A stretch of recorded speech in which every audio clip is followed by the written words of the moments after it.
Would you like to accelerate your career and reach your full potential in just minutes a day? Welcome to the LEADx Show with New York Times best-selling author and Inc. 500 entrepreneur, Kevin Kruse. How can you weather the ups and downs of your company? Hello everyone, Kevin Kruse here. Today we're going to learn about navigating the business storm cycle. But first, I want to encourage you to subscribe to our newsletter at LEADx.org.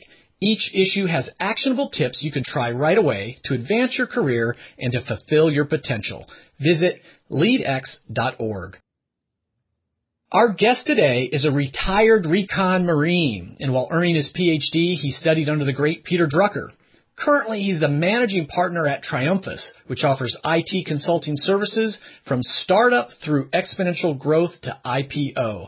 Our guest is Dr. Dave Hopson. Welcome, Dave. Thank you, Kevin. Glad to be here. Thanks a lot for joining us. And we're going to talk about surviving the business storm cycle in just a minute. Your new book, I just read it, and I've got dog-eared pages all throughout. I want to start, though, by asking a generic question that I always start with. Can you share with us a time, maybe early in your career, when you actually failed, and what did you learn from it? Well, failure is probably the best way to learn. And I probably have a lot, but one sticks out really strongly in my mind. Back at Medical Logic, we were implementing an electronic medical record about 10 years before the world wanted one. And being young and full of Marine Corps training, I knew the right answer for everything and implemented that the way we had designed it rather than the way the healthcare system worked. And so what I did was I left all the people and process behind and thought I'd done a terrific job, and instead it was a horrific failure that my company then had to bail me out and let me re-implement for free because I had completely missed the boat. Wow. What would you say, turning it back, you just instead of doing it your way, you would have listened to the industry or the market better? Well, I think that's where I learned about the equilateral triangle. The technology is the easy part. Loading software and configuring it is simple compared to getting all the people on board with the change and the why and the way they work and how can we make the system work as close as the way they work already to minimize the change to the development of the organization. Okay, so this is great. So this was, you didn't know you'd be a famous author someday, but this was the seeds of it. So let's turn to your book, Surviving the Business Storm Cycle, How to Weather Your Business's Ups and Downs. And so, big picture, what is the business storm cycle?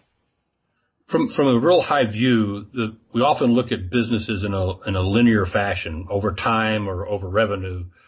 But the point is that you go through fits of growth and fits of consolidation throughout a company's life. And you have to respond differently, both with people and process and sometimes technology, to weather both the huge growth cycle as well as to weather the consolidation phase. And if you do the three right, you can make them scalable so that you quickly can adapt to that change in the cycle such that the hurt on revenue and margins is minimized. Yeah, and listeners, this is something that I saw, doing several startups myself and being part of others, and among our competitors, where sometimes, we would see companies sort of taking off even faster than our own growth, and we'd be a little envious and of their success. But when they didn't slow down and didn't consolidate their gains, we then saw them flame out, and it happened over and over again.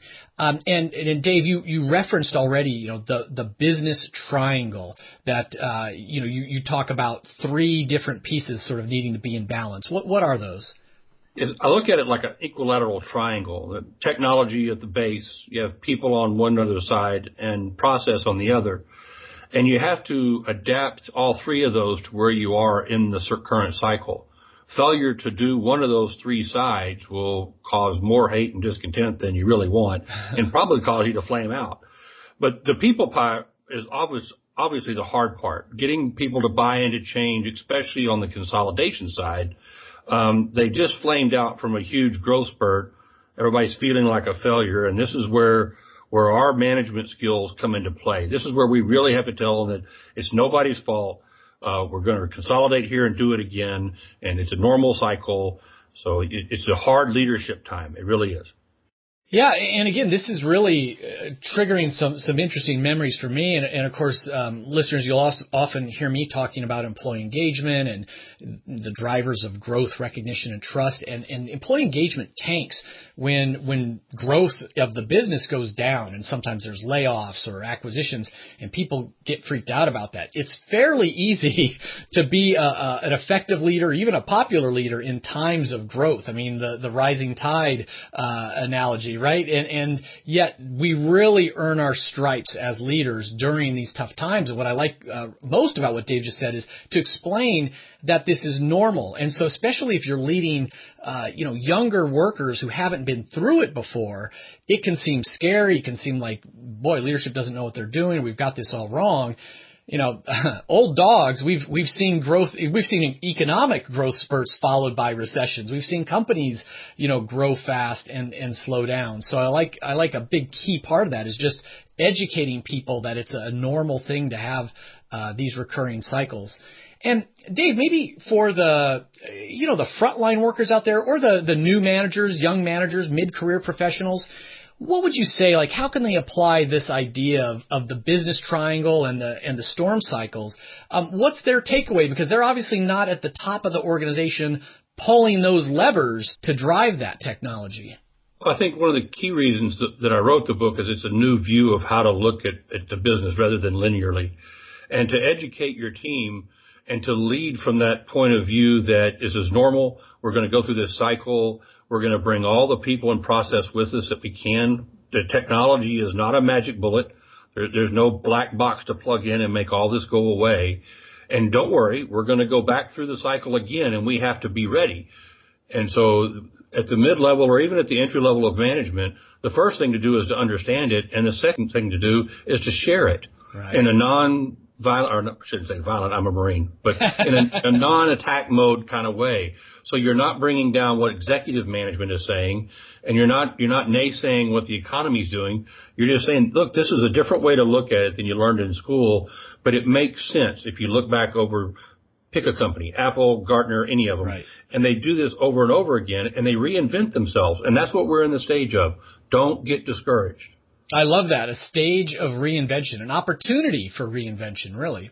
It is. Before we wrap up, again, I like to challenge our listeners to get 1% better every single day. So what's something that you can challenge them with? What could they go out and try to do today?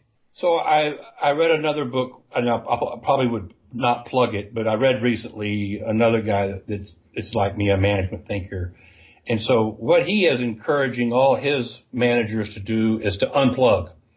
Once a day for 1 hour, turn off the phones, turn off your monitor, sit back, close your eyes, and think about something that's important that needs to be done, not urgent.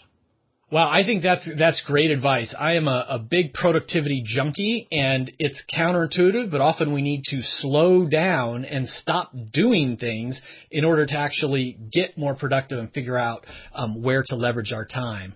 Dave, what's the best way our listeners can find out more about you and your company? Well, there's several ways. Unlike our current political situation, I'm not a Twitter follower, but I do have a couple of websites for you. One is davehopson.com. That's where the book can be found and more about the theory behind it. And then our company website is triumphus.com, which is Latin. It's triumphus.com. All right, friends, you've just been mentored by Dave Hopson, and don't worry, if your Latin is a little rusty, you can get those links and all the show notes over at LEADx.org. Don't forget to check out his new book on Amazon.com or your favorite bookstore. And also, listeners, if you have ever gotten just one new idea or tip from the LEADx show, I'm hoping you'll hop on over to iTunes and leave a quick, honest review for the LEADx show. The more reviews we get, the more likely iTunes will be to show it off to other people. So until next time, remember, you don't need a title to be a leader. It's not about power or authority. Leadership is influence. How will you lead today?